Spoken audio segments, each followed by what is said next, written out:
তো আমরা চলে আসলাম আন্দারবাহারে। নতুন সবাই এখানে এক জায়গায় হয়েছি। না আরো সব চলে গেছে। আসসালামু আলাইকুম। আমরা এখন যেখানে আছি এই জায়গাটার নাম হচ্ছে আন্দারমানিক ইকো ট্যুরিজম কেন্দ্র।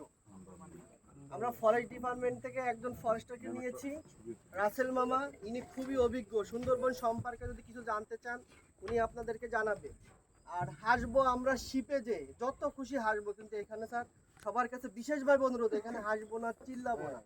ওই দেখুন ফরেস্টাররা আছে, কোনো একটা সমস্যা হইলে জোরে হাসলে বা চিল্লাইলে কিন্তু বলবে ওটা কনসিপিউটিভ কেস, আপনারা আটকায় রাখবেন। এই জন্য কেউ জোরে হাসবো না। আর সবাই শিপের নামটা মনে রাখবেন, ওয়েব। আমি সবাইকে ডাকলে সবাই এক জায়গায় চলে আসবেন। আর আমরা এখানে যেহেতু আগের থেকে বলে দিয়েছিলাম আমরা সারিবদ্ধভাবে হাঁটবো। আমরা উঠে ডান সাইডে যাব, এখানে 1 থেকে 1.5 কিলো হাঁটতে হবে। যারা হাঁটতে না পারবেন এখানে বসার জায়গা আছে, বসে থাকবেন। কেননা আমরা যে হাঁটবো যে রুটটা দিয়ে, মাঝপথে কিন্তু কাউকে ব্যাকে আনা যাবে না। যদি বলেন যে মাহবুব আমি আর হাঁটতে পারতেছি না, আমার একটু ব্যাকে নেন, সম্ভব হবে না। জন্য যারা হাঁটতে না পারবেন 1.5 কিলো আমাকে বলবেন, এখানে বসে থাকবেন। আমরা ব্যাকে আসার সময় এখান থেকে আপনাকে নিয়ে নৌকা থেকে শিপে চলে যাব। ঠিক আছে, ক্লিয়ার? সবাই ক্লিয়ার?